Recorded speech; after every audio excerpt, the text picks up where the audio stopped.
www.muhammadnoor.org.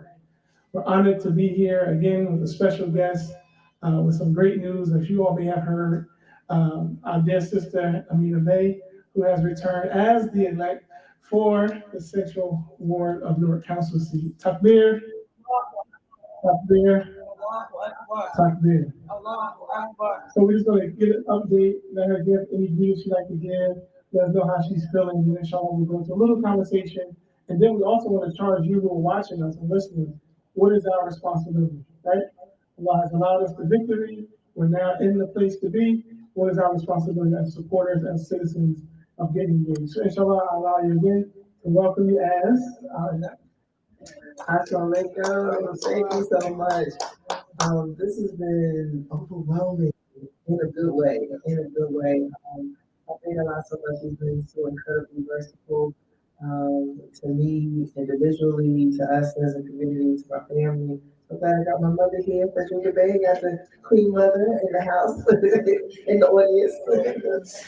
But as I said earlier, I want to thank you. I want to thank Mayor. I want to thank you for the support, the outpouring of love and support has been amazing. And I feel like there's a resurgence of civic engagement for us that we need. As I said before, and I've said this a couple of times, that you can't get elected door catcher in this town unless you hit certain churches and meet with certain ministers. The same should be true for the Muslim community.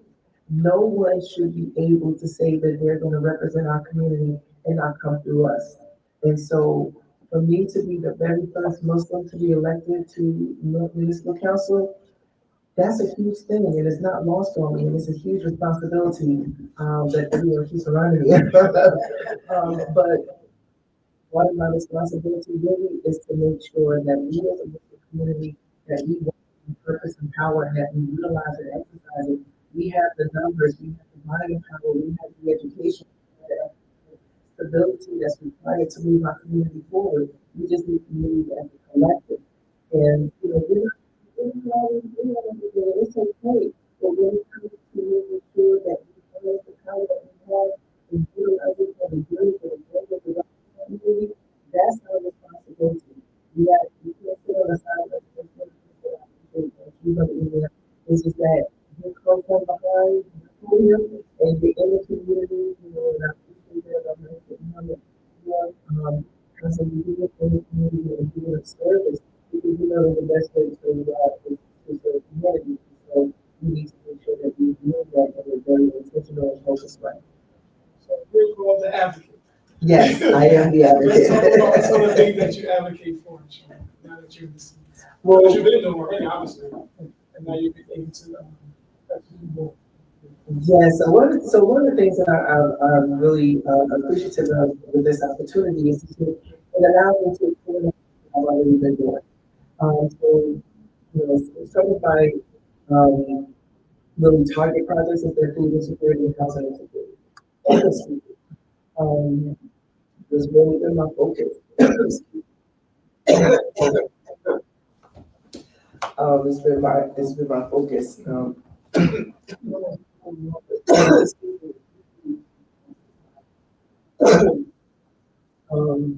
that we've been really an issue in the community, but really things like in a really in a very enormous way during COVID, that we realized something about people something like because whether it's a lack of employment opportunities, people who are working and still having to and food, and of course being able to gouge people with enormous rent and prices and really not paying attention to what's happening in our community because we've been so quiet. And we have to remember that we have to raise money back. And we have to be intentional because the living with the community, we are very we do not private private. We don't like to tell people we don't like to tell people we're in trouble.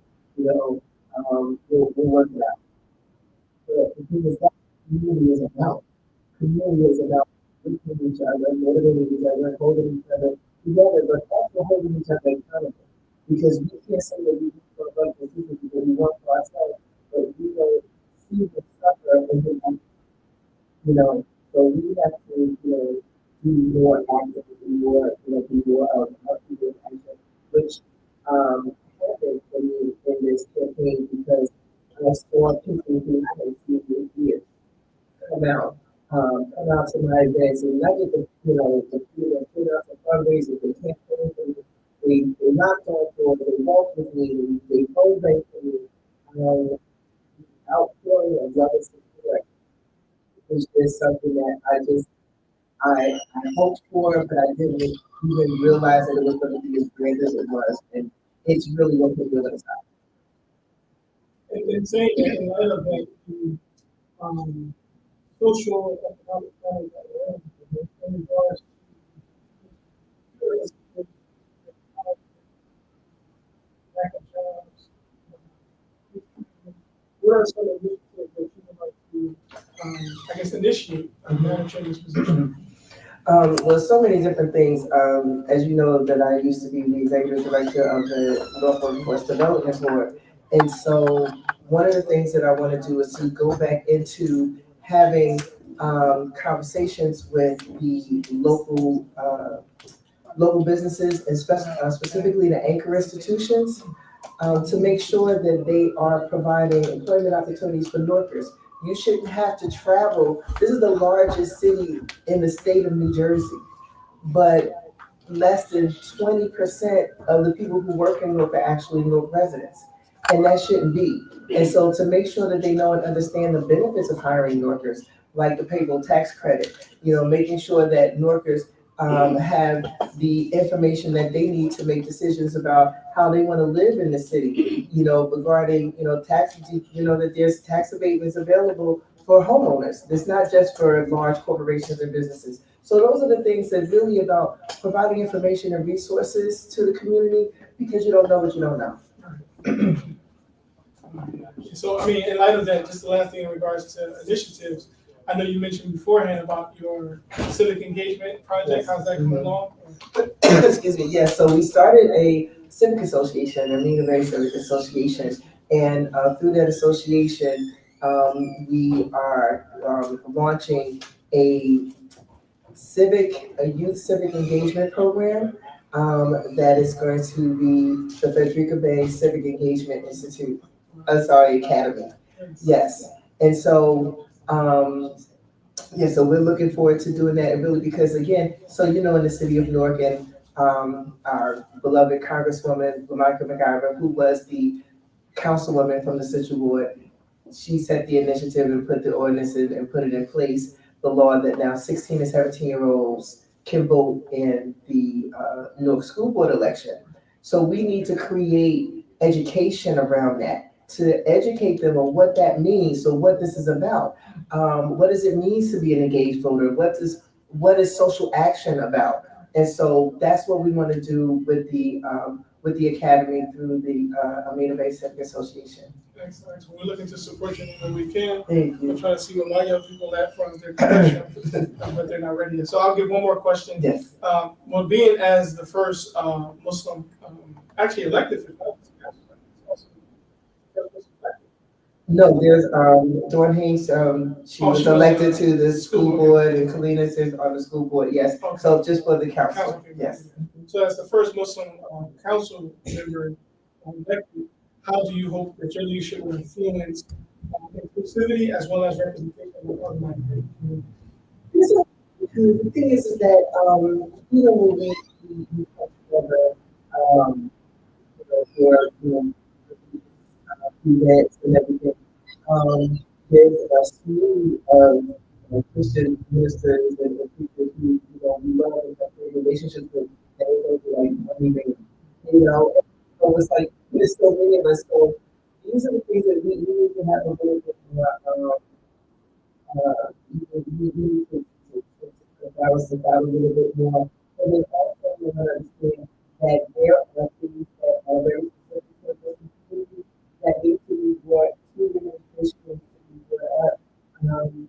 Even when things are, I don't say tight, but just a push and a challenge, trying to make sure that we get they on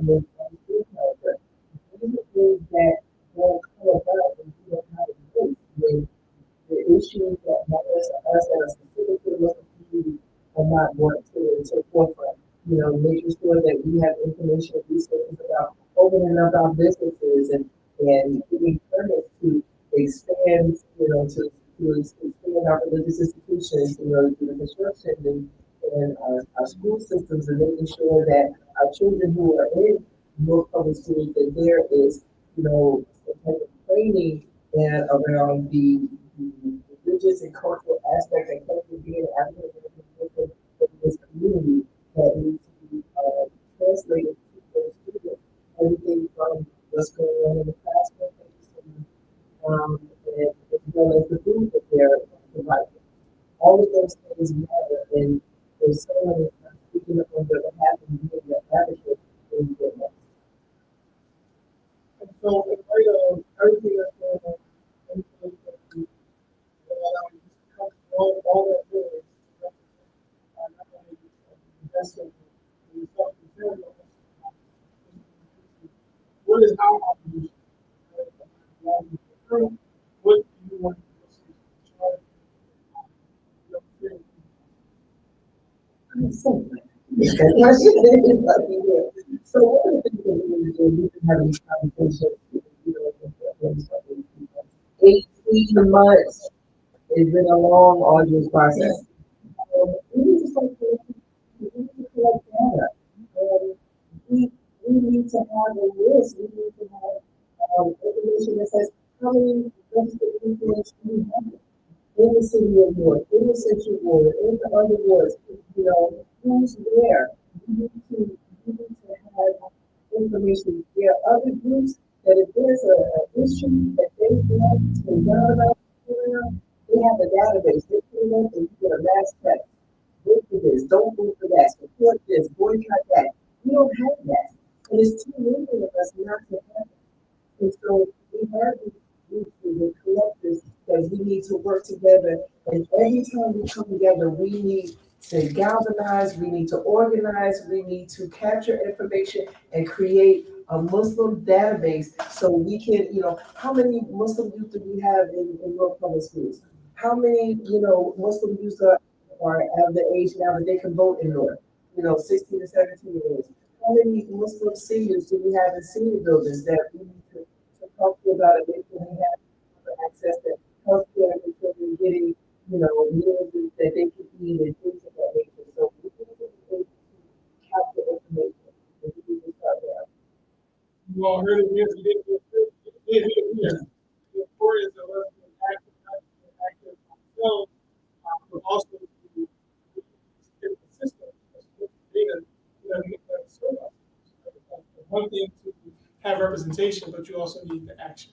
So we also been charged to do the action, and inshallah here at our match and other matches, we will take heed of that. Also our business people, our educators, our people in culture, all of those things are important. So before we close out, I think my guy is back for his commercial. Come on up, make sure he's gonna do his infomercial, and inshallah we'll continue afterwards, inshallah. Give him a second. One.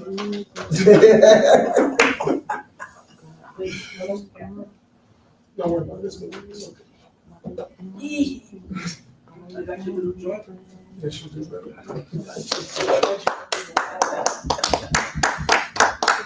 Takbir! Takbir! Takbir!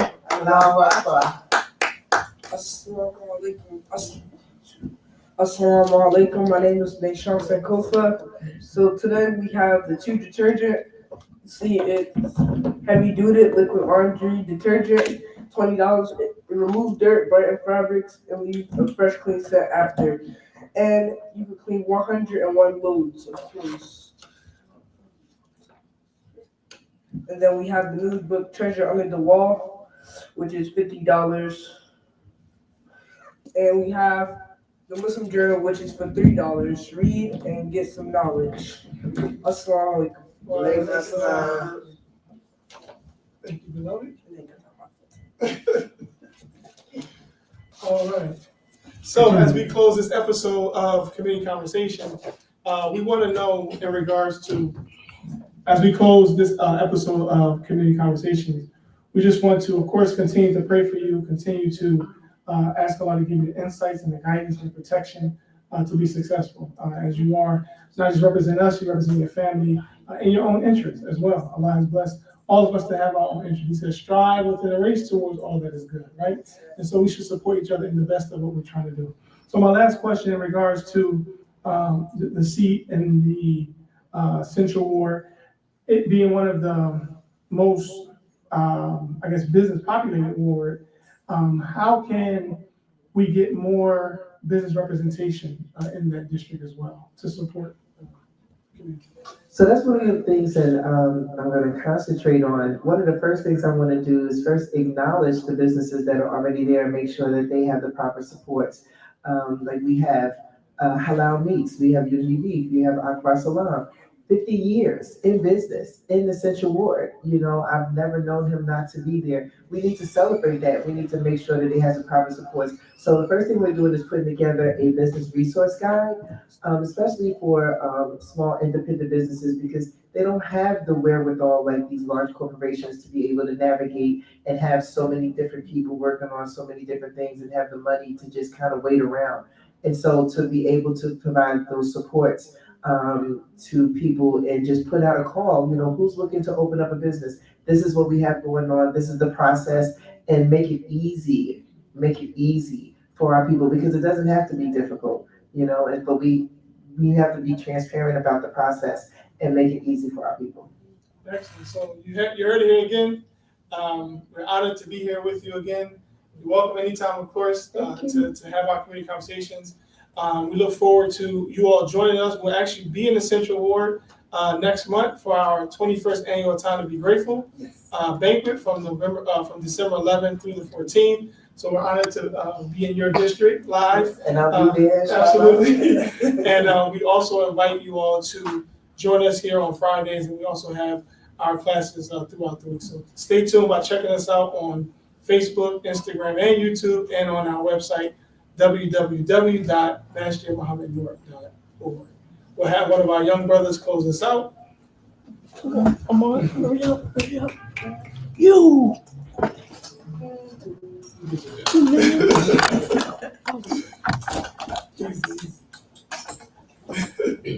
Hurry up. Assalamu alaikum warahmatullahi wabarakatuh. My name is Amasi Kofa. أعوذ بالله من الشيطان الرجيم. بسم الله الرحمن الرحيم. الحمد لله رب العالمين. الرحمن الرحيم. مالك يوم الدين. إياك نعبد وإياك نستعين. اهدنا الصراط المستقيم. صراط الذين أنعمت عليهم غير المغضوب عليهم ولا الضالين. آمين.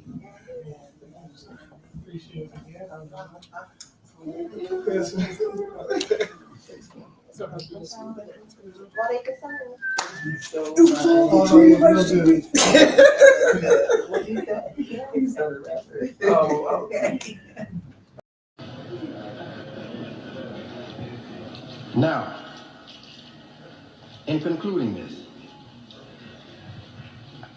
when the slave traders and the black traders of Africa, traitors, different, traitors,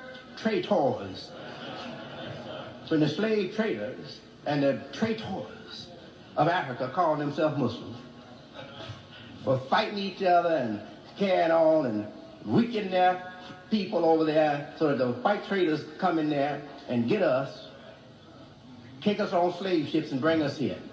Now, all right? Yeah.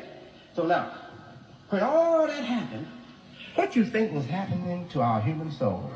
Let me tell you, God has given me an eye to see into the very abstract form of the human being by my study of the Quran. Yes. Now, I'm going to tell you what was happening. I know, as if I was there. The soul of those victims had given up on this world. They knew they were going to their death. They knew they were going to circumstances that were going to finish them off. They would never have their lives again. They knew that. But in their soul, they were saying, our children will one day be free again, and they will serve God. We have failed, but our children will one day serve God.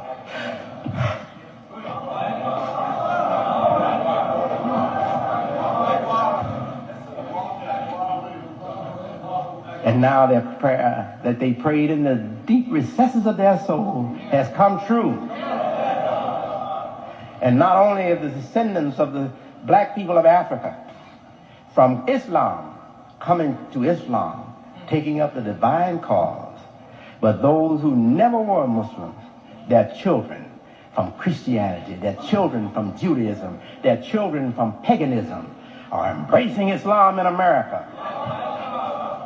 And we are going to build New Africa. New Africa, right here in the United States. Allahu Akbar. And the soul of those suffering victims, they're rejoicing because of us here today.